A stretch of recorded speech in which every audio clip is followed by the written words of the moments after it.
Good evening. I will call the April 4th, 2019 meeting of the Board of Commissioners for Johnson City to order. This evening, we are pleased to have Pastor Aaron Weimer from Grandview Christian Church to be with us to give our invocation, of which we will all rise, and please stay standing for our pledge. God of the orphan, the widow, the poor, and the alien within our gates, I ask for wisdom for these servants as they lead tonight. I pray for discernment, and I thank you for those who have invested in this community and want to see it thrive. And I pray that this conversation tonight will be a part of that thriving. I ask in the name of Jesus Christ, our Savior. Amen. Amen. Raise the flag. I pledge allegiance to the flag of the United States of America and to the republic for which it stands, one nation, under God, indivisible, with liberty and justice for all.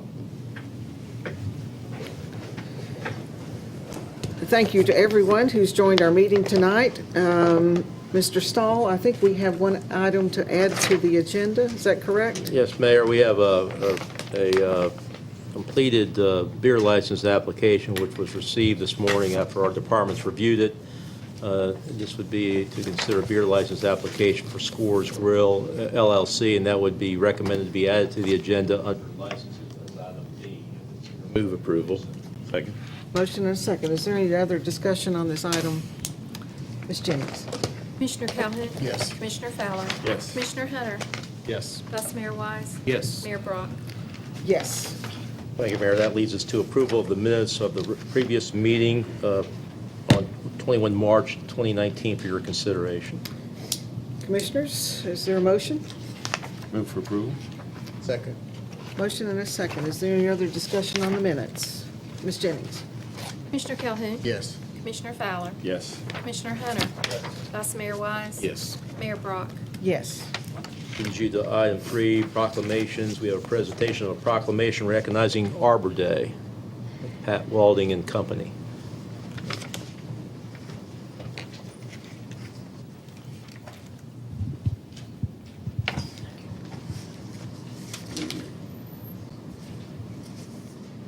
Sir, let's step back here just a little bit.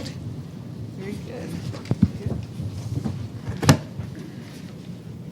Well, one thing we have in East Tennessee are trees, but we can't let ourselves become idle and not continue to plant more trees. They are kind of our lifeblood, aren't they?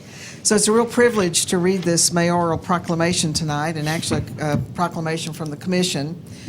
And I will read it. Whereas in 1872, J. Sterling Morton proposed that a special day be set aside for the planting of trees. And whereas Arbor Day is now observed throughout the nation and the world. And whereas Johnson City recognizes the trees contributed to community beautification, economic vitality, increased property values, and improved quality of life. And whereas the city of Johnson City has been designated a Tree City, USA, by the National Arbor Day Foundation for the 19th consecutive year. Now, you're going to tell us a little bit about that, aren't you, what that means? Now, therefore, I, Jenny L. Brock, Mayor of the City of Johnson City, do hereby proclaim April 6th, 2019 as Arbor Day in Johnson City, Tennessee, and urge all citizens to plant trees for the well-being of this and future generations. So, Mr. Walding, if you would tell us a little bit about all the items in this proclamation that I've read and introduce our guest tonight. Sure. My name is Pat Walding. I'm the urban forester for Johnson City, and this is Thomas Terry. He's representing the Tree and Appearance Board, or Tree and Landscape Board, excuse me. So the proclamation, one thing we mentioned there, we're celebrating Arbor Day, and we are also celebrating our 19th year as a Tree City USA. That's a National Arbor Day Foundation program that recognizes cities across the country who fulfill 4 requirements. One's having a tree board, the funding, a tree ordinance that protects trees, and an Arbor Day celebration. So this year, like years past, since 2000, or the year 2000, part of our celebration, we've given away tree seedlings. Started off with a goal of 10,000. We're almost 26,000. And it's been a very successful program, and people really enjoy it. Several hundred people show up, families, children, It's kind of neat to see. So we're having it again this Saturday at 9 o'clock at Metro Kiwanis Park, which is the corner of Garanda Drive and Knob Creek Road. Like to say that the last 2 years, the Johnson City Bright Ridge, I want to say Power Board, Bright Ridge has helped us, have been partners from the start, but they've also contributed to helping pay for the seedlings the last couple of years, and hope to continue to do that. So this year, we actually have 9 trees, and I'd just like to say, for those out there, those trees we have, the seedlings are anywhere from 1 to 2 feet tall. They're dogwoods, redbuds, serviceberry, saucer magnolia, sweetbag magnolia, fringe tree, red maple, trident maple, and scarlet oak. So again, we're having a seedling giveaway. It's kind of first come, first serve, starting at 9 o'clock, Metro Kiwanis Park, this Saturday, the 6th. Would you like to say anything? Like to say a few words? No, I've been serving on the committee, the board, and it's a privilege because I know so many people that have moved here and found it such a beautiful place to live because of all the trees and the way people keep the greenery going, and they're proud to say it's a tree city. Very good. Thank you, Mayor. Thank you, Commissioners. Thank you.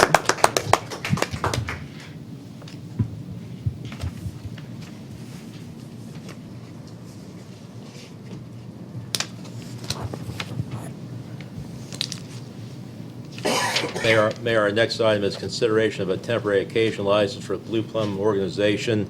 This item is consider approval of a temporary occasion license for Blue Plum for the Blue Plum Festival event on June 7 to 8, 2019, held in Founders Park. We have received reports from police, planning, and other departments finding no disqualifying factors, and we've reviewed this application, and it's recommended for approval by the City Commission.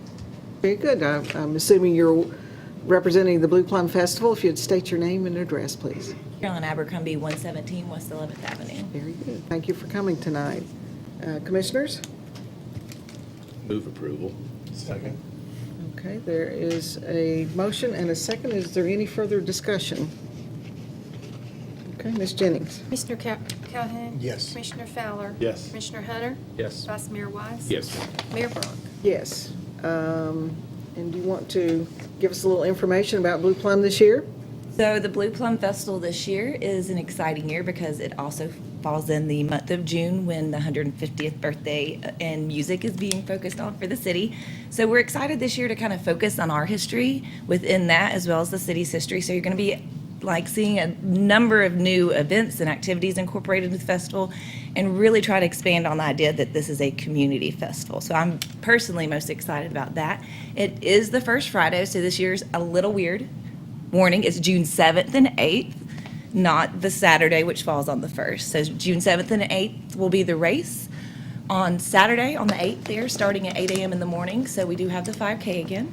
And the layout, this year I know that everyone's been anticipating to see what we're going to do with the layout. We'll keep our main stage in the Market Square parking lot, where we did with the rain move last year. And then we will have Founders Park Amphitheater for the other stage, the second stage, which is our Wild Wing stage with Ballad Health doing our main stage. Very good. What are the estimates of the crowds that come over the 2 days? So in the past, we've had the kids zone at least have 2,000 to 3,000 kids come through it. So we know we have a good number of individuals coming through, and calculating with beer sales and everything, that's what we thought we were at last year, just under 3,000 of not just kids, excuse me, using the kids area and the beer sales together to calculate, because we know kids aren't buying alcoholic beverages. Thank you for And this year, we know because have we to follow take the that rules back. that are set out by the special alcohol permit.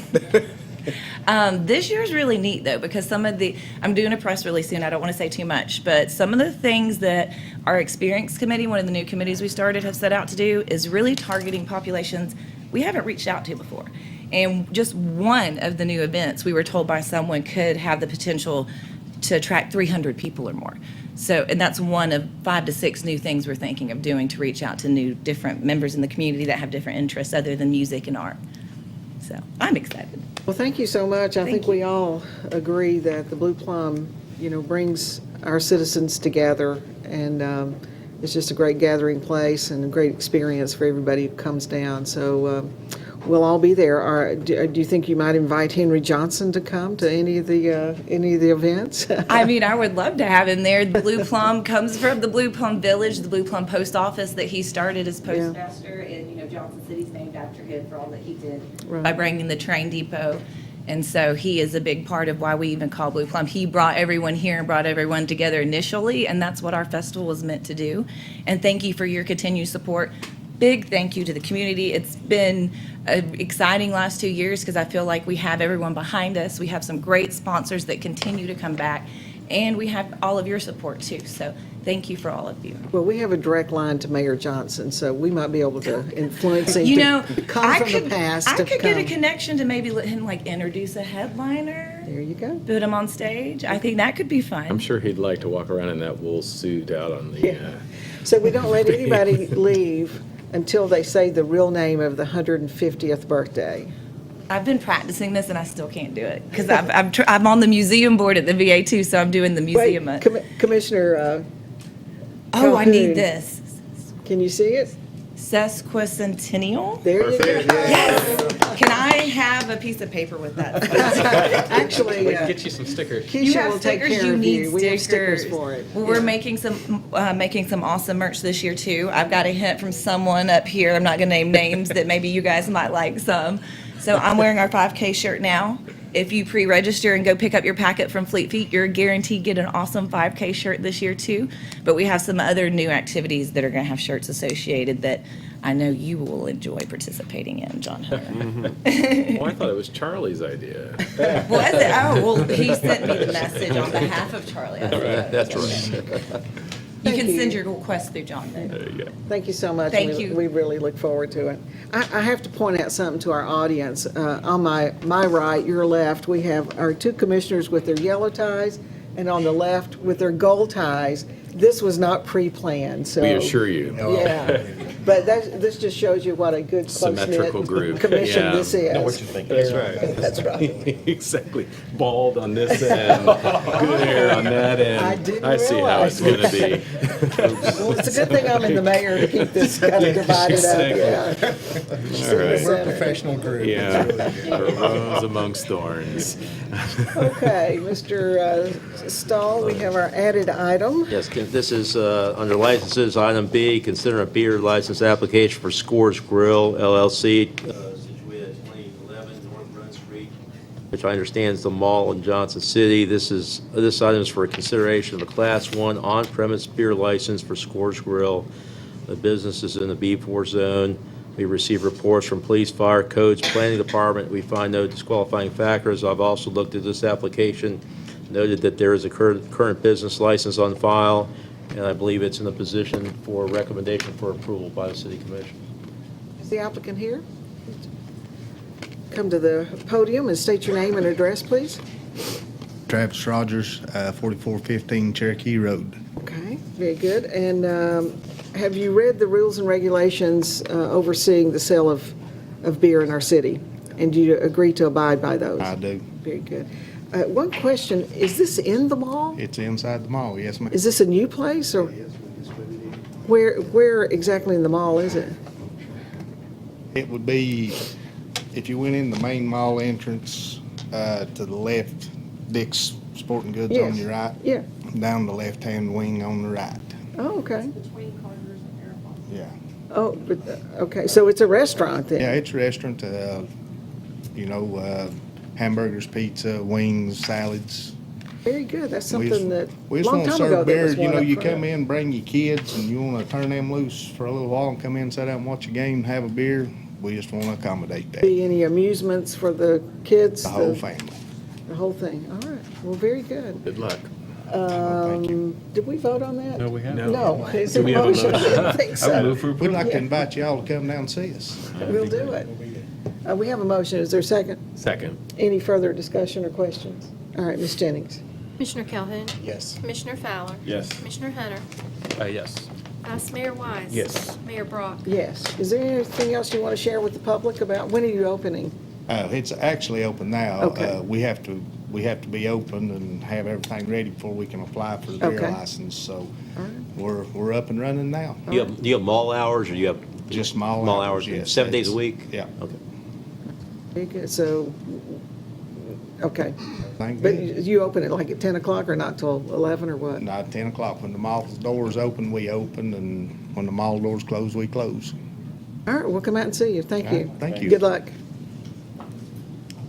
Hey, our next item is appointments. We have one appointment to the Board of Building Codes. The Board of Building Codes has two positions that were up for reappointment as of February, and one is a gas mechanical representative and an electrical representative. All applicants must live within the city. The Board of Building Codes meets on the first Tuesday of each month at 4 p.m. in the commission chambers on an as-needed basis. The position has a term limit of 3 years. As there were no applicants that met the requirements for the gas mechanical representative position, this position still remains open until a qualified individual applies for the position, and that term would be as well for 3 years. So therefore, the current electrical representative's term is ending, and Mr. Jeff Tucker indicated he is interested in reappointment and has applied, again, subject to your review and consideration. Very good. And Commissioners, as we all know, that filling these slots, the applicants must be qualified in those areas.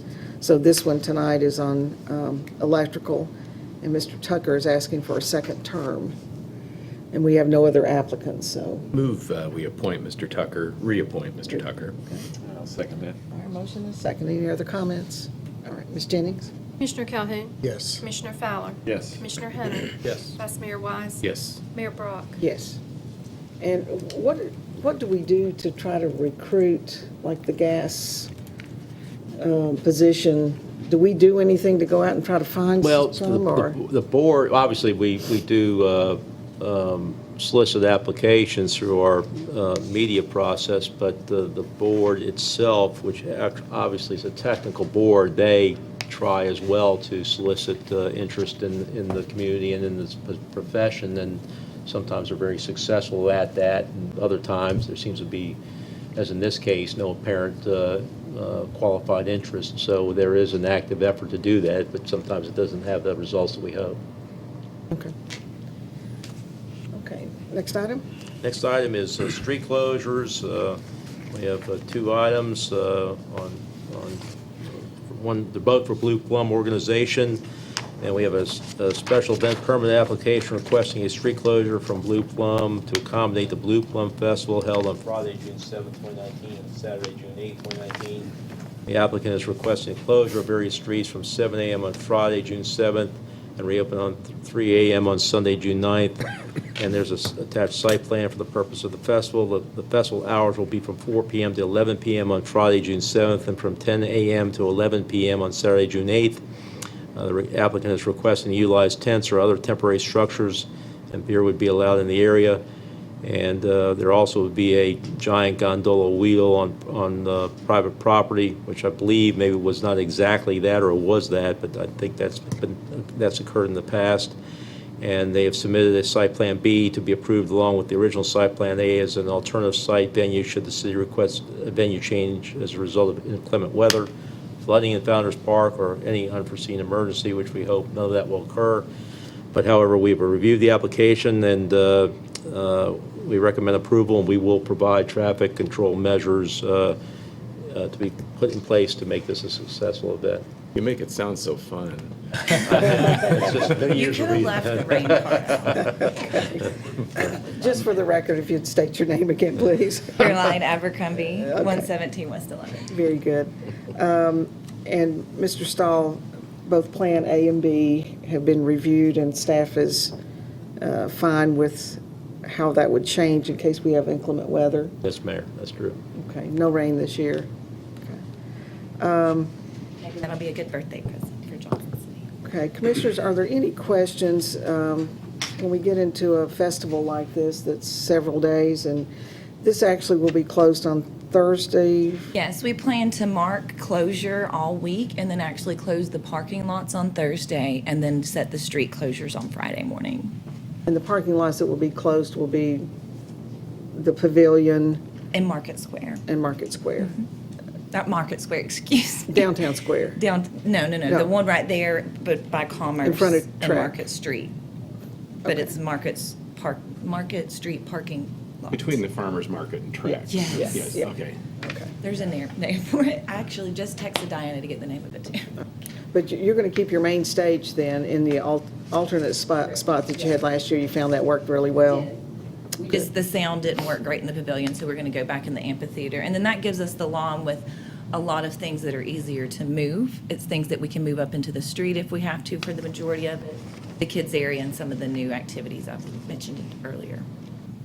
Commissioners? Move to approve. And- Second. And a second. Is there any other discussion or questions? Okay, Ms. Jennings? Commissioner Calhoun? Yes. Commissioner Fowler? Yes. Commissioner Hunter? Yes. Vice Mayor Wise? Yes. Mayor Brock? Yes. This brings us to item B, Blue Plum Organization. We have a special event application, again requesting a street closure from Blue Plum Organization to accommodate the Blue Plum 5K and Little Blue Plum held on Saturday, June 8, 2019. The applicant is requesting a closure of various streets from 7 a.m. till noon on Saturday, June 8, as shown on the attached course map for the purpose of the road race. The Blue Plum 5K will begin at 8 a.m. and then by 10:30 a.m. the Little Blue Plum will begin approximately 15 to 20 minutes after the last runner of the Blue Plum 5K crosses the line. The applicant does not intend to utilize tents or other temporary structures, and beer is not allowed within the area. And again, staff has reviewed this application, and we do recommend approval, recognizing that we will provide and install traffic control measures as required. So this event is for your review and consideration as well. Just so we are voting on the right thing, Says AM in the summary. but it yeah, isn't we have a on the discrepancy in Just the, in this written part, it says 10:30 PM. I but- saw that. But it's The 10:30 AM. festival, yes, AM, it's- AM, The so race this- begins at 8 and should be over by 10:30. Right, and we just Yeah, I want mean, to if you clear can't that up on finish that. it in 2.5 hours. You need to shut it down. Yeah, exactly. okay. So with correction, to make sure it is 10:30 a.m. AM, yes. Okay, is there a motion to approve? Move for approval. Second. All right, motion and a second. Any other discussion? And this is one of the city-defined courses that you're running? Yes. Okay. And you have And- plenty of volunteers at all these intersections and all? Yes, and hopefully police too. And then we're going to help stay out of the streets while they're blocking the streets. Yeehaul's been great. We're going to have pre-registration over there as well as the after party afterwards.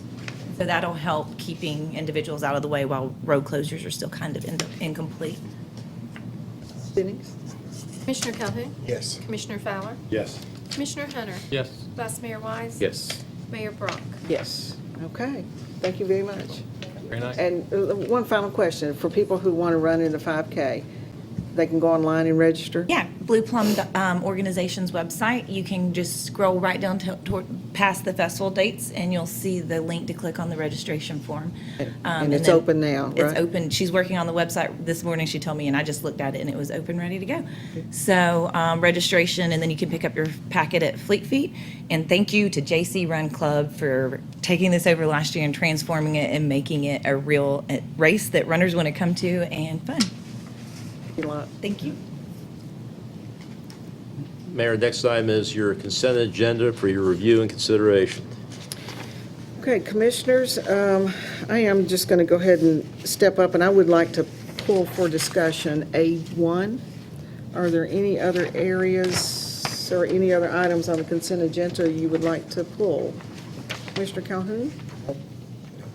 Vice Mayor Wise? Ma'am. Commissioner Hunter? No, ma'am. Commissioner Fowler? thank you. Okay. All right, so we're just going to have a discussion about A1. As we all saw, article in the paper this morning about A1 and on the news last night about A1. So I thought it would be worthy, because of what we're doing here regionally, that we just have a little bit of a discussion on this so that we can make sure the public understands what this is all about. And so, Commissioners, are there any other thoughts or comments that you would like to make about this? Well, I'll start. First of all, I think it's important that everybody understands that this in no way has anything to do with our lack of support for the regionalism effort and that initiative. I think we're all on board with that. At least I can speak for myself. Y'all can speak for yourselves. But I like the idea of making sure we get this right on our byline, the name that we use when we say, here's where we live. And with this additional contract, the consumer perception study, I think, is really a critical piece of this so that we know how everybody feels. Right now, we have anecdotal information about, I like the name that we're using, I don't like the name that we're using, but we don't want this to derail the more important aspect, which is the regionalism effort. And I know there's been a lot of conversation about that in the media and on TV and news, and I want to make sure everybody at least understands our support for regionalism, but we want to get the name right. I guess I would echo that and echo support for the regionalism effort. I would say that the political entities in the Tri-Cities have actually been pursuing regionalism before regionalism was the thing to pursue. And I think Aerospace Park is the most recent example of that. I think the thing we need to recognize is whether we're the Convention and Visitors Bureau attempting to attract visitors to come here and spend a weekend or a week, or whether we're economic development trying to recruit business and industry to locate their operations here, whether we're the Med Center or Eastman or the university attempting to recruit professionals from all over the country, we're in sales. We're in sales.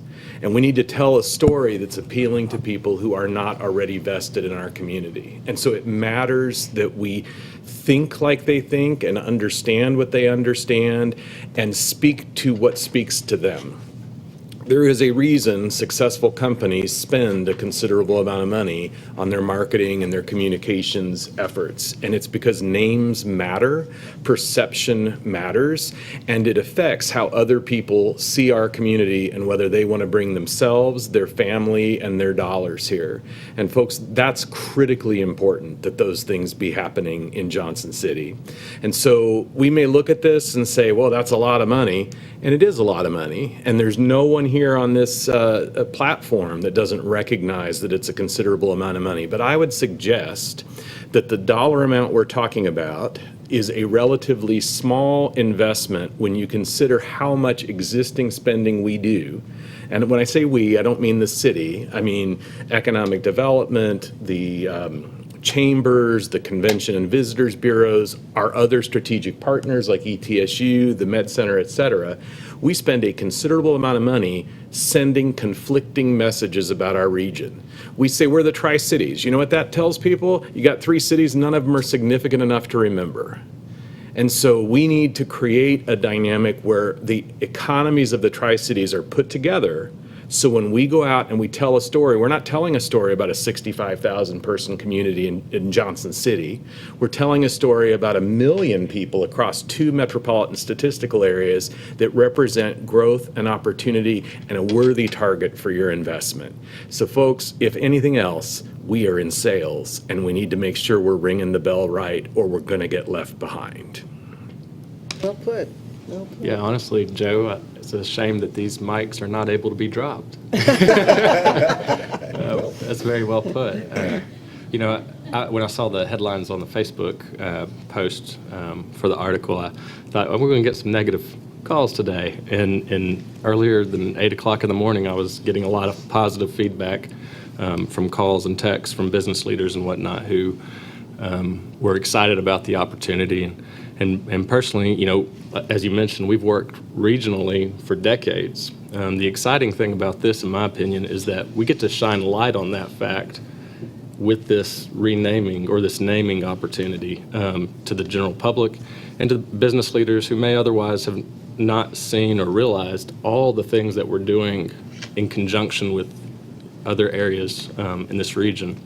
And so to present a public united front as a region working towards a common goal of uplifting our region and our people is an exciting thing. And I think we, as Dr. Calhoun mentioned, you know, we've got one shot at this and we need to do it right. Well, I'm sure you're gonna say the same thing I'm gonna say, but we're going to be, when you talk 100% behind regionalism. We all are for it. We're wanting to work together, and I think this is bringing us all together even more on getting a name for our region. I don't know what it's gonna be. I just know that we all need to agree to it and get behind it. So this is, I think, the way to do that. So, that's well. Well, I'll just kind of finish up then. I think everybody said this very well, and see the commitment that we have in Johnson City to be a part of this regional profile that is being established right now, being identified. To Vice Mayor Wise's point, we have been historically known as the Tri-Cities. That is 3 cities, but the region is bigger than that. You know, it is the counties, it is Southwest Virginia, it is Bristol, Virginia. It could be possibly even into a little bit of Western North Carolina. So how do you kind of meld all those entities together into this kind of blueprint that people can see from all over this country to say, I want to go there? You know, we're competing with the Gold Coast, the Gulf Coast, the Low Country in South Carolina, and when you say those names, you know exactly where you're going. And so that's what we're looking for. We have these historic, beautiful, incredible mountains around here. We have natural features that should be identifying us. The other thing we have are partners in this. And so there are 8 to 10, we're doing some final counts on some things, that are going to be sharing actually the cost of this project, of finding a regional brand. And so for each of the entities, from the 3 cities to all the counties in the areas, to the CVBs and to the economic development folks who are going to be contributing toward this, you know, we all have a vested interest. And so because we are all contributing to this project, we have skin in the game. I think in kind of ending this whole project of coming up with a regional identity is really creating the regional collaboration. And so as we work, you know, together toward an end result, I think we're going to see something then that we can all really, that will bring us together, and that we can be proud of the work that's been done here. So anyway, that's what this is. In Johnson City, because we've had a contract with North Star, is amending that contract or adding an addendum to it to do this piece of work. And so that's what we're approving tonight, to do that, and then the reimbursements will occur from the other entities to us. If I may just add one last point, I think what we're talking about is identifying a name for the region that is distinct and ownable. It is critical that we have a name that can't be applied to a state, to a community in New York or in Georgia. And so I think distinct and ownable are the objectives, so that we really have something that will translate through the clutter. There's so much information out there. It's critical we laser focus and be very clear about who we are. Good. Any other comments? Okay. Is there a motion on the consent agenda? I move for approval of the consent agenda. Is there a second? Any other comments? Ms. Jennings? Commissioner Calhoun? Yes. Commissioner Fowler? Yes. Commissioner Hunter? Yes. Vice Mayor Wise? Yes. Mayor Brock? Yes. Mayor, with that in mind, we have moved to ordinances. On third reading, we have 3 ordinances. The first is ordinance number 4683-19, an ordinance for the rezoning of 4721 Lake Park Drive from I-1 Light Industrial to B4 Arterial Business District. This is before you for your consideration. Mayor, Commissioners, this is the third reading of a request to rezone the property at 4721 Lake Park Drive from I-1 Light Industrial District to B4 Arterial Business District. The property, although it is currently zoned I-1, its current land use is actually commercial. It holds the corporate head office for asset amusements. The purpose of the rezoning is to use a portion of this large building, which is currently vacant, for recreational facilities for kids. The site has a lot of parking lots. It's being heavily underutilized, and this mixed-use commercial and recreational will improve the use of the site. The future land use map designates this area for commercial development. As such, these recreational commercial use requests will be in conformity with the future land use map. Rezoning this property from I-1 to B4 will also be compatible with the surrounding land uses. To the south of the property is the driver's license that is currently zoned B4 Arterial Business District. So really what the commission will be doing, will be extending that B4 district northward. At its meeting on February 12, 2019, the Planning Commission unanimously recommended this for approval. Staff recommends so. Thank you, Hassan.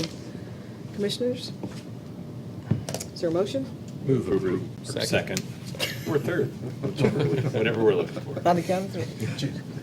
Did you get, you can just pick whichever one you want for the motion and the second. All right. Are there any further discussion points or questions about this project, this request? Okay, Ms. Jennings? Commissioner Calhoun? Yes. Commissioner Fowler? Yes. Commissioner Hunter? Yes. Vice Mayor Wise? Yes. Mayor Brock? Yes.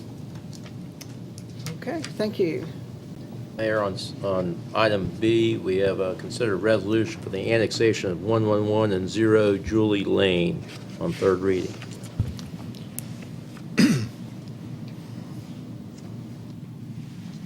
Mayor, Commissioners, before you is a request to annex 5.95 acres of property, 111 and 0 Julie Lane, which is located at the intersection of Julie Lane and Carroll Creek Road. Annexation was requested by the property owner and it joins the city limits. There is no concept plan that's been, there's no proposed development at this time, and therefore staff's been presented with no concept plan. Staff did conduct impact and financial impact analysis for 3 different scenarios depicted here in this chart. If the property were to remain vacant, it would yield $1,241 in property taxes, and the single-family, multifamily scenarios, a total net fund estimate would be approximately $24,000 and $72,000 respectively.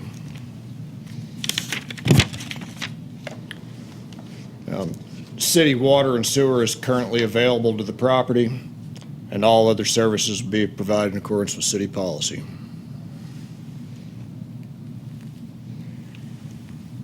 The applicants requested R4 medium density residential zoning, which would permit development of 14 units per acre.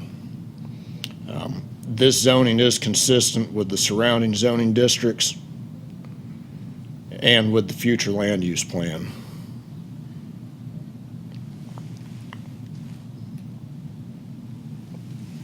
At the February Planning Commission meeting, the Johnson City Regional Planning Commission recommended approval of the annexation request, the plan of services, and the R4 zoning, and this is passed on first and second reading. What is the county zoning on that property right now? The county zoning is A1, agricultural, and as you can see in these charts, these are some of the things in red under the Washington County zoning column, which are currently permitted. Okay, so if it remained the same, these kind of things could go in there. What is a feed mills? Anybody know? Is that like a feedlot or something, or? Probably, yeah, silos, probably the production of, I don't know if it'd be like the production of grain and feed. They bring animals in and feed them to, then take them to market or something? Distribute possibly. When you cite the number of units that could be built per acre, that's the maximum allowable. There could be a scenario on this property where it wouldn't max it out. Is that true? Like stormwater? That is correct, and we based our financial impact analysis on 65 units. They could actually, if they removed the property line between 111 and 0 is roughly here. This is 0.79 acres, and that allows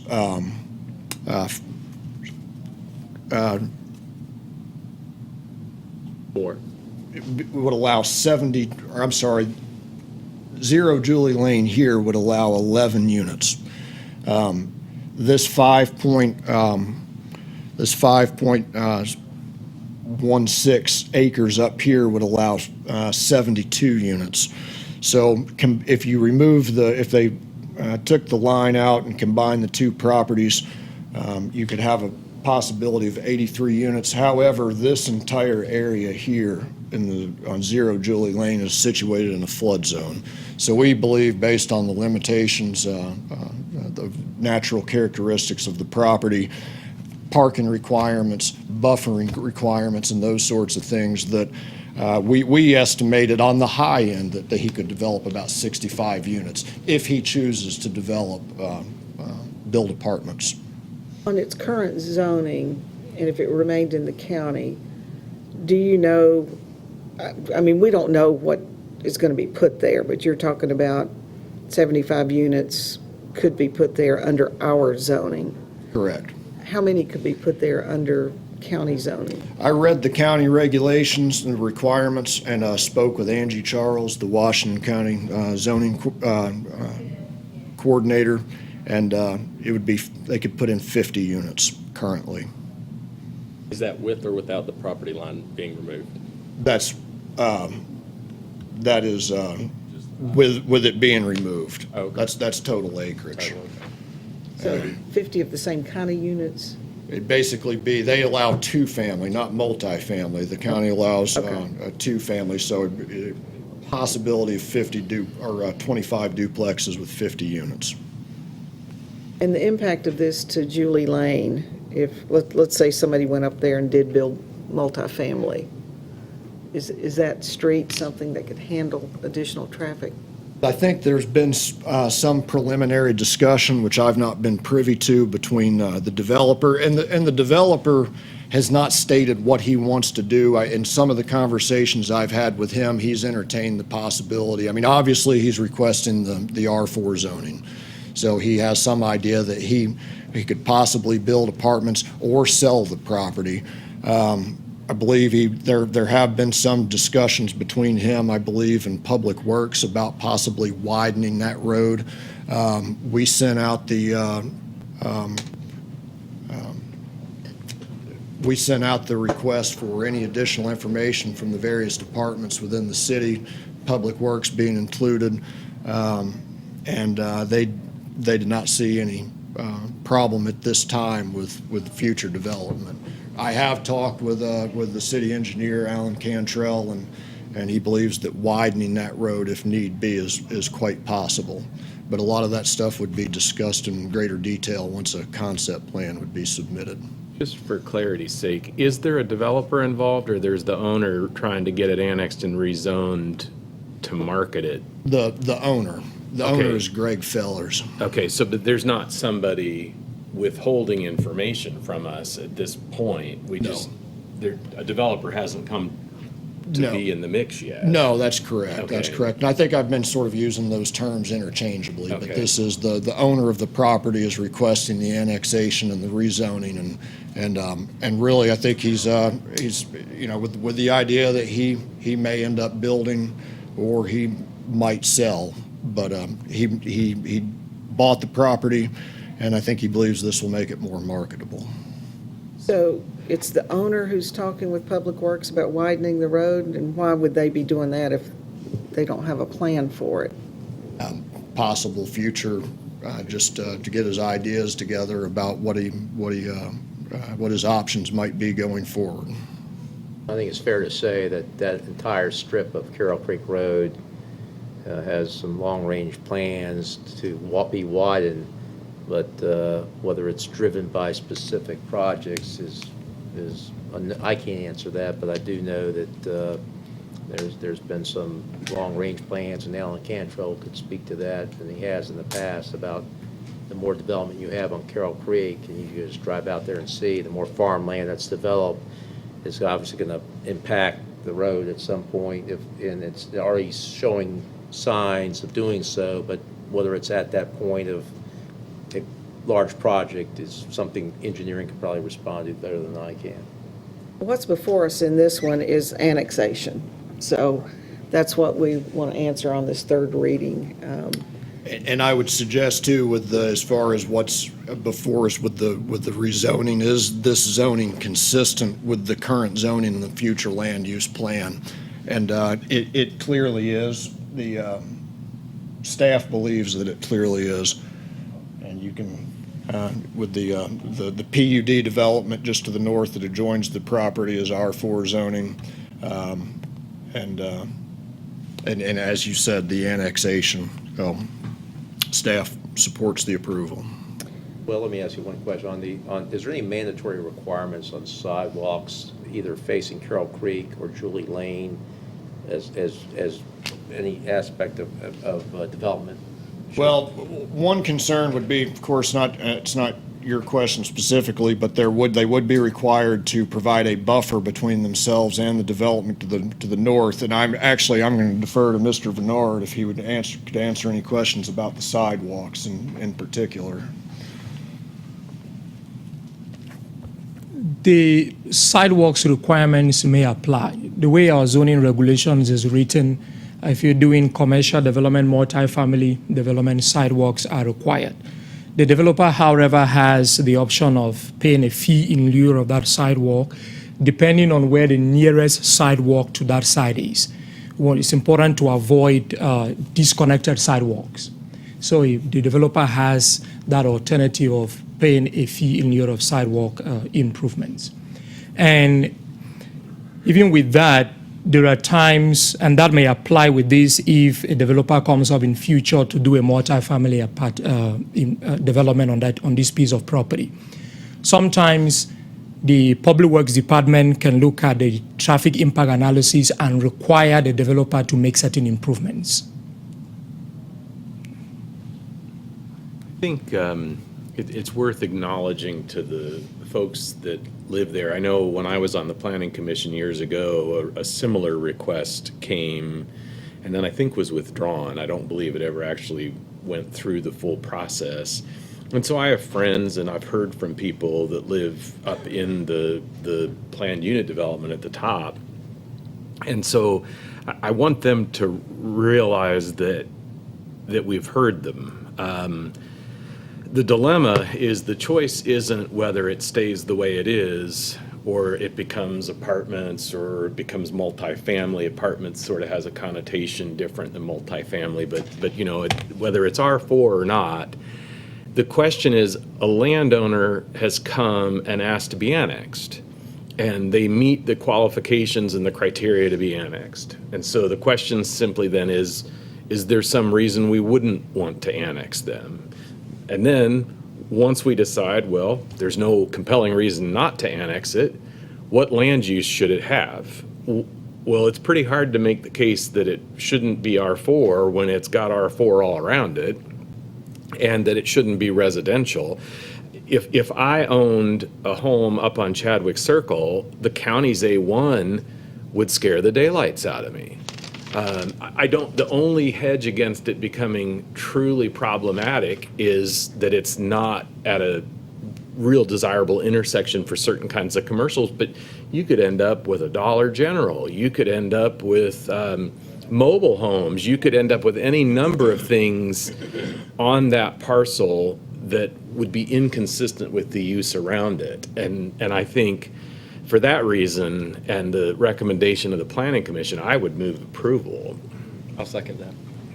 Second, any further discussion? Let me just say, as I said at the other readings, sitting on the Planning Commission, there was considerable discussion. There were, at the Planning Commission meeting, the citizens were there and expressed some concerns, all that we've talked about here. It wasn't a unanimous vote, I don't think, for either the rezoning or the annexation, one of those. 6-3. 6-3. On the rezoning? On the annexation. On the annexation. On the annexation? No, on the annexation element was unanimous, but the rezoning element. Right. So, Okay. and the citizens were heard about that, and I think we've all gotten some further information in the letter, and I agree. I think our citizens need to know that we've heard them, but pretty much what Vice Mayor said was what was the conversation landed on those issues at the Planning Commission meeting, but there was considerable discussion. This will have to go, when they decide, if they decide to develop or whatever, we'll have to come back to the planning commission with the use and such after this, correct? Yes, if they decide to subdivide the property Right. and create single-family lots, it will go back to planning commission. If they decide to do multi-family without any act of subdivision involved, then it will not go back to planning commission.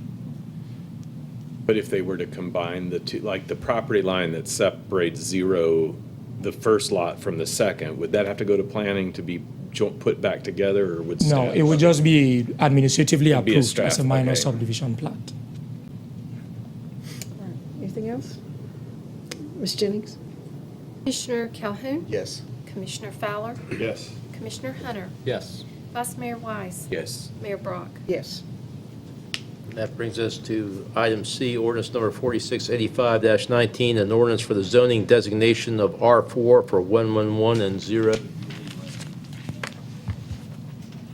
Staff has nothing further to add about the rezoning, if it pleases you all. Okay, I think Vice Mayor Wise put it very well. That the properties around it are R4, it falls within the land use plan, and for us moving forward, is there a motion? So moved. Second. Any further discussion? Ms. Jennings? Commissioner Calhoun? Yes. Commissioner Fowler? Yes. Commissioner Hunter? Yes. Vice Mayor Wise? Yes. Mayor Brock? Yes. Thank you. Mayor, that concludes the business items on your agenda, unless you have other supplemental discussion. Okay, I think we're going to do some updates on the committees we serve on, and we'll take a minute to do that. And Commissioner Sure. Calhoun, we'll start with you down All there. right. Just one committee, but it doesn't have a lot of activity, the planning commission. Then, once again, I thought I was really, getting off easy when y'all put me on one different committee. I was so glad to. Yes. Yeah, thank you. Thank you. I'm learning a lot, as I said. Just got the agenda for the upcoming meeting, and there is some additional annexation issues coming forth on the next meeting, I think. So we'll be back in front of you post that meeting from the Planning Commission. Let me go ahead and just give you an update on what's going on with sesquicentennial. Notice I said that as quickly You as I could. did, you've got it down pat. I'm really pleased with how we've gotten started. I think any of us that were at the event in March for the businesses that happened at the Carnegie there, the energy there was really good. I think we're getting a lot of good publicity, something in the paper almost every day. You will have a winning team participate in the spelling bee this next week. There you go. All right. If the current commissioners that are going to be participating find two other people that can spell, which I think we have, so we're in good shape on that. The Sesquicentennial Commission is working to fill out the rest of the year, and you've heard conversation already tonight about June being the music emphasis, and Blue Plum Festival is going to be at that point in time. All of that moving towards birthdays coming up, birthday celebration, and April 27th for our founder, and moving all the way through to December, we're going to have a couple of community events that I think everybody's going to be excited about. So, Legacy Project, fundraising continues. It's coming down to the wire. We had a fundraising committee meeting, and we're out on the streets asking for money for that Legacy Project, and it's going to really enhance the King Commons. I think it's going to be a really neat thing with the Legacy History Circle and then the adventure area for kids. So it's going to put a lot of energy in downtown. The Sesquicentennial Commission meets in 2 weeks, so we'll have some further information at our next commission meeting. And one thing on the Henry Johnson's birthday is April 27th. So 3 to 5 in the afternoon at King Commons, and there'll be lots of activities for kids and adults alike. So it'll be a good gathering time to celebrate our first mayor's birthday. I was curious, have y'all discussed the history rings, what will be placed Yes. in, how many different events are going to be Right. recognized? That's been an ongoing process probably for months, really. And we've had a number of organizations that have looked at it. Folks, the History Council, I think, has given some suggestions. The fundraising committee for the project and the Sesquicentennial Commission have all looked at that. People in the city have looked at it. And we've pared that down, or they have pared that down to where I think the Sesquicentennial Commission is going to look at and approve a final list to come to us. And I think that's going to occur at their next meeting, which is in 2 weeks. Approximately 25, somewhere in that neighborhood. So John's birthday. Didn't make the cut. Didn't get cut right at the last minute. He got cut. Mine got put on, but his was gone. It was more historical. Thank you very much. I'm going to wear an orange tie next time. I think you're gonna like that. And one thing that's for sure, there's no lack of opinions about what needs to be on that circle. So we have a job in front of us to approve what the Sesquicentennial Commission comes forth with, and that'll be in 2 weeks. Vice Mayor? So the JCDA will meet Friday morning, so that means it's been nearly a month since the meeting, so I don't have a lot new to report since my last report. The JCDA has several committees that are working on a couple different issues and opportunities downtown. Obviously, the Sevier Center project remains one top on the list. And then looking at ways to better utilize parking throughout the downtown and ways to encourage parking in areas that maybe aren't as fully utilized. So there's a good group serving on the JCDA, and I think looking at a lot of creative options to address some of those items. Mr. Hunter? So I guess the first meeting I attended was the East Tennessee Rail Authority, which has apparently been on and off again since '91. Yes. So I learned a little bit about what it is and what it does and why we are meeting again. There's a 6-mile track of railroad that the authority manages, and so there was a diesel tax on trains that went into litigation, and that stopped what the authority does, and the money from the tax funds the repairs and improvements to, and we're one of, I think, 13 authorities across the state. So now that that's ramped up again, we'll have a little over $250,000 to do much-needed repairs to our 6-mile track. Today, I went and attended not one of our committees, but the county's CIA committee, where they approved moving forward the request for Project Starlight, which is a manufacturer that's looking at potentially moving to Washington County and providing 180 jobs in the $38,000 to $40,000 a year, not including benefits, pay range, with about a $40 million capital investment over 5 years. So that was exciting to see progress there. So that'll be going before the county commission in the near future.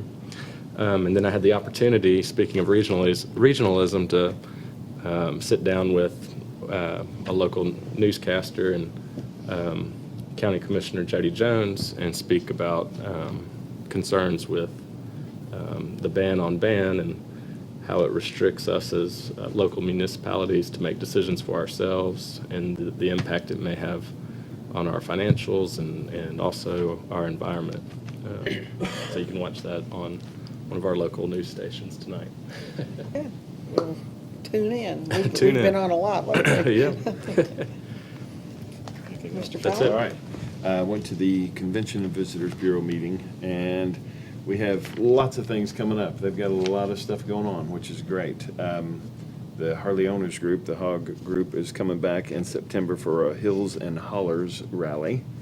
And they've also talked to the Hot Bike Rally people that we had last year, and they're more than likely coming back again next year, which is great. It was a great event to have downtown, and they're going to do some different things, not quite the burnouts that they had downtown. Not wheelies on the street. Yeah, we're gonna do something different next time when they come. So that's a great thing to bring back. The International Mountain Biking Association held a board meeting here last month, and they went up and toured Tannery Knobs, and they're very excited about that. So that should bring us some new events coming to the city. The CVB had this sesquicentennial business and industry showcase that all of us went to at the Carnegie, which was a really good deal. USA Patriots softball is coming. It's the Wounded Warriors kind of softball team that's coming to TVA Credit Union Ballpark on April 27th for a softball game, and it's a free event for everybody to go to, especially inviting a bunch of veterans to come. So that'll be a great event. There's a 10 and under USA softball tournament. It's a national championship for the east of the Mississippi coming. That's this summer.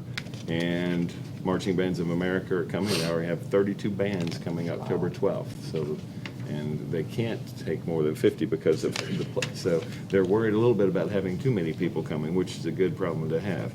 And then the Johnson City Omnium Bike Race, their CVB is sponsoring that, one of the sponsors this year of that. It's coming back to downtown, and they are geared up for that. So all those things are coming. They're still talking about other things they're doing. So Let me add one other thing, is the Sorba Summit, the Southern Off-Road Mountain Biking Group, Sorba. They're having their national summit here. And it's really because of Tannery Knobs, so we've got to get that opened up there very soon. I hope we can figure out what's going on there, Mr. Stahl. I'll be glad to report on that. That's really a big deal.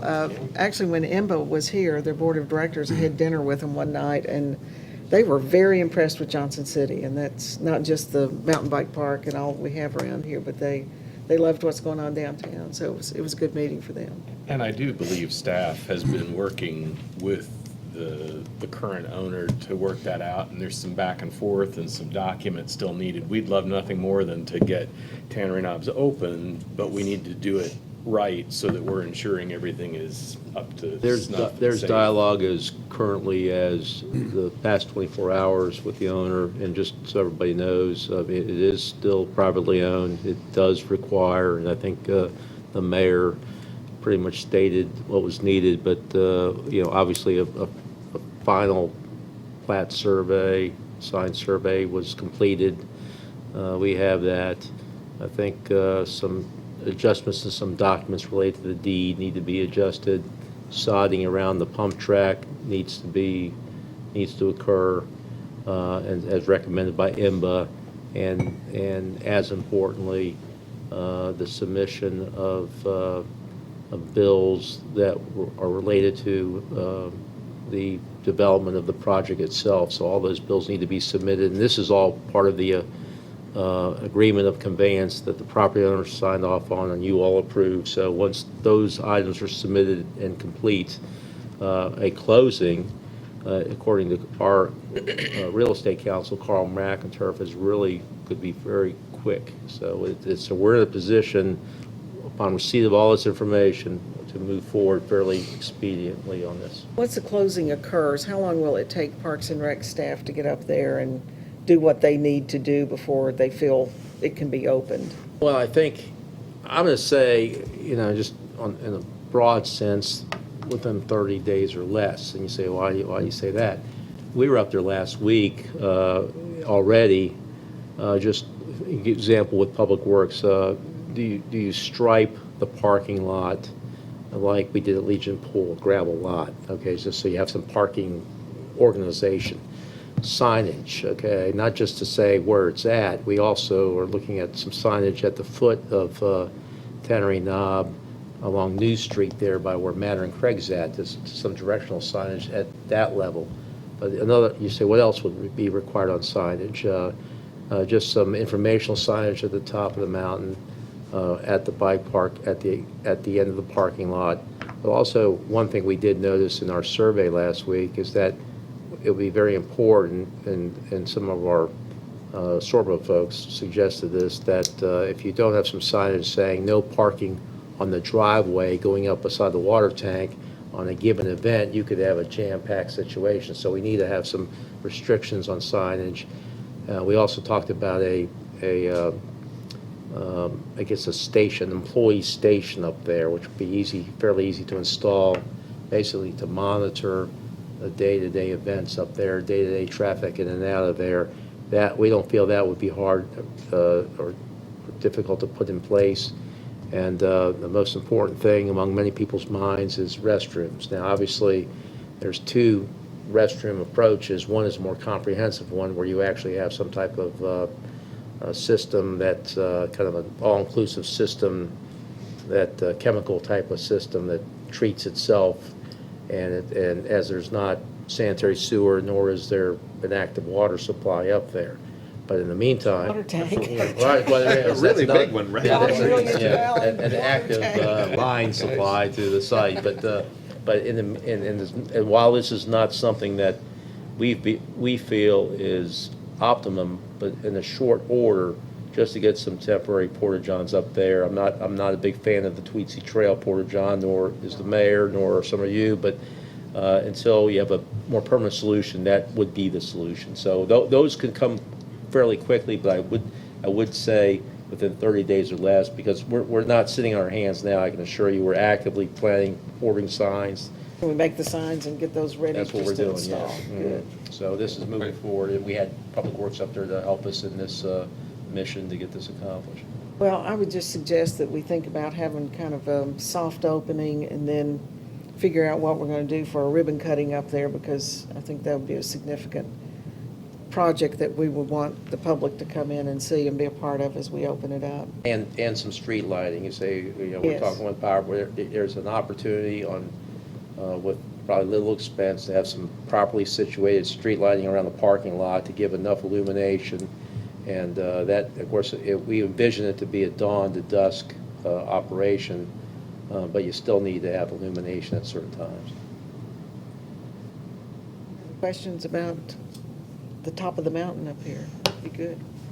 Is there going to be like a gate access, Yes. open and closed? Yes, there will be, and there is a gate there now, but we will probably install signage on the front gate to have some posted hours of operation. And also, one thing, you don't think about this, but even though a park may be open officially from point A to point B throughout the year, as you know, with Buffalo Mountain, even if we open the park year-round, and just leave it open year-round, it would, in those instances, it could be subject to closure upon inclement weather, because if you go up there, you don't want to be driving down that road if you have an ice situation. So we would have that all on signage and disclosed properly. You might, Mr. Stahl, just kind of catch everybody up on Wing Deer Park, the mountain biking trails out there that have made significant progress. And We've had, we're working with our staff, and we've had, obviously, folks on our park board that have been tied, and members of SORBA, and also just utilizing other resources through IMBA. We've developed quite a decent mountain bike park up there.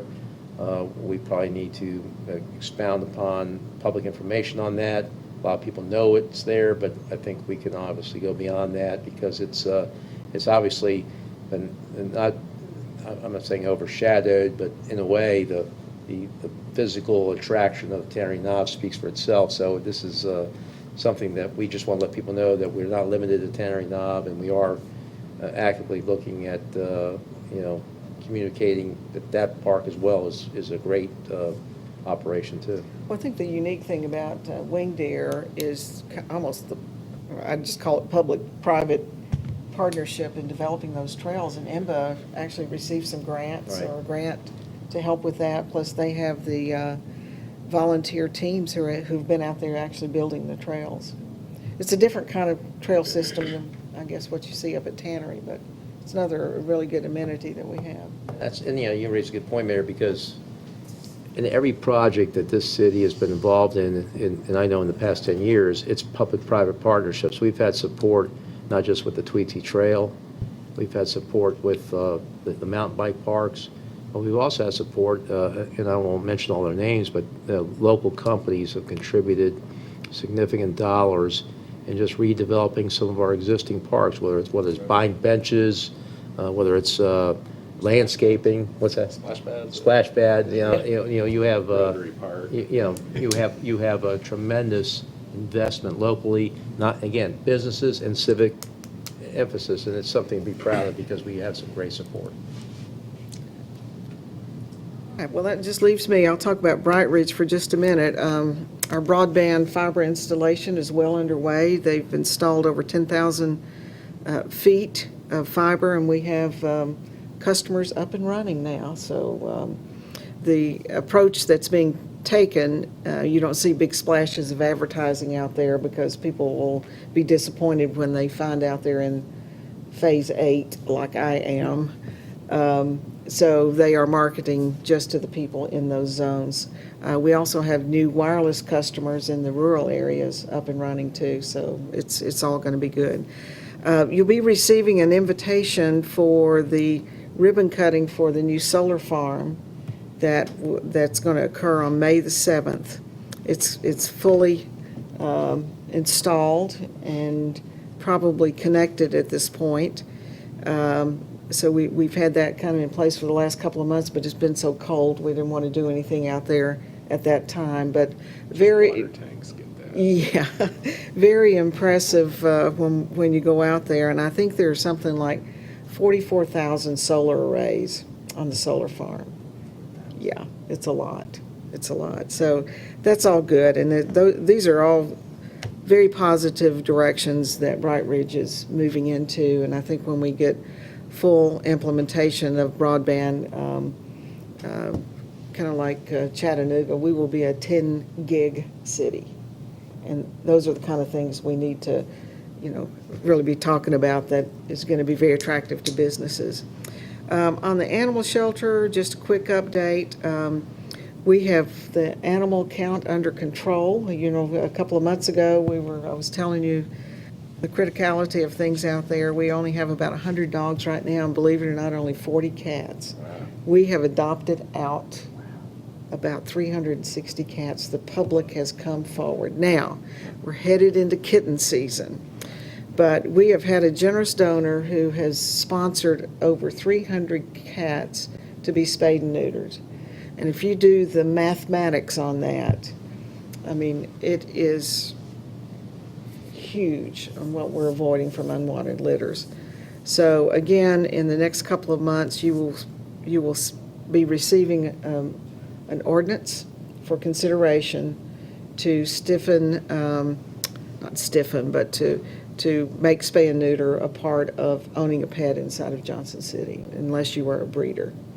So we'll be bringing that to you. We'll take plenty of time to study it and to understand what the implications of that are.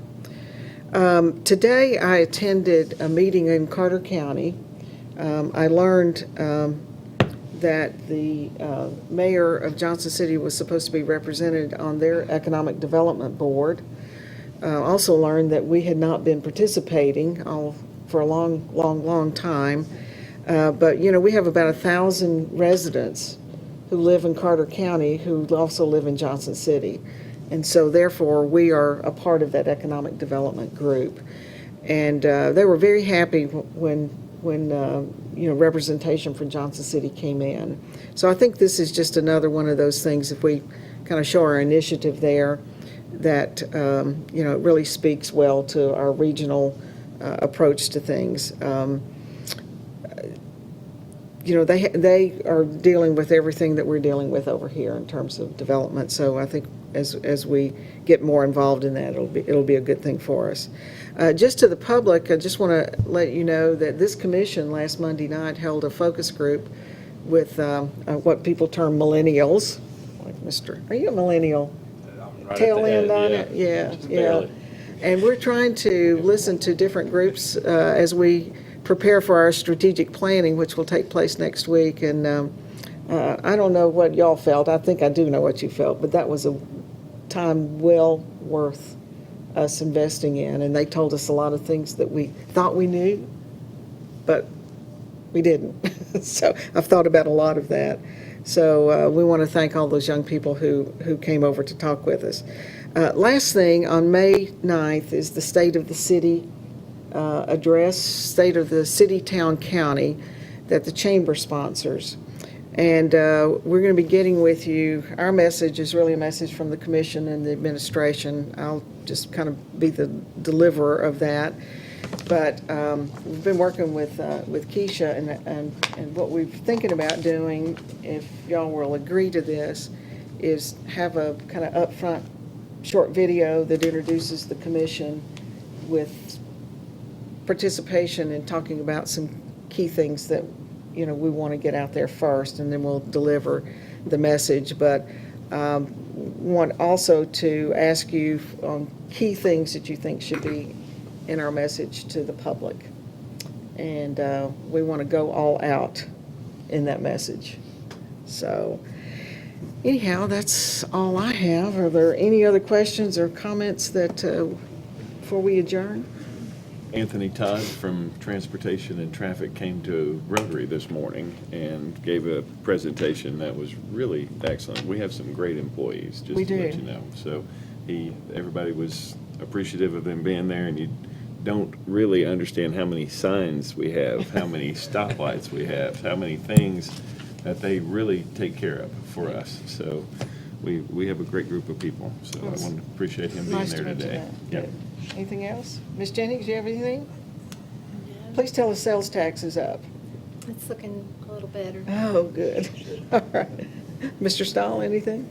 Just Janet Jennings and IT and Freedom Hall met with the two vendors for reticketing, new ticketing system at Freedom Hall, and so we're looking at that to present something to the commission on a recommendation, and hopefully in the next 30 days or so. So we're going through that, and we're seeking the golf manager at Pine Oaks, and applications have been received, and there's a group, a committee led by Steve Willis to screen those applications and hopefully set up some interviews in the near future. So that's moving forward. And there's also online on the city's website an active golf survey that is on there now. So you're welcome to access it and whether you golf or not. We're saying, hey, if you don't golf at Pine Oaks, let us know why, and if you do, let us know what's needed as far as improvements and recommendations. So that's out there right now. I did think of one thing. Since Bob's not here to carry this message, we have been meeting, a committee has been meeting regarding financial software. So at your next meeting, you will most likely see a proposal to hire a consultant. This is a software, as most of you know, is going to be a multi-million-dollar investment that's going to cover a very long period of time, so it's very important that we get it right. Last thing we want is a failure, and that can easily happen if you don't go the correct route. So we have our, as I like to term, we're going to have an architect / engineer type person to take us through that process to help us select the right software for the city of Johnson City. So that's going to be a fee, but Well worth it. I'm trying, see how I'm trying to build it up? Before we Look see at the it as an number. architectural fee. If you were building a building, it's very important to have that consultant on board. So that'll probably be at your next meeting when Bob is with us. He can very carefully, take you through that process. And where we are moving as a city is that your financial software package is going to talk with all the others that are within the city so that we have a system that is integrated and works collaboratively with other departments, that you would need information from those other departments as you do your business. And am I right on that? Well- Say yes. Yes. Which kind of brings us to our whole kind of IT, security, all those kind of things, that as we move to this very advanced way that we do business in the city, that we have everything protected and we're up there with the best of them. Get it right. All right, anything else? All right, meeting adjourned.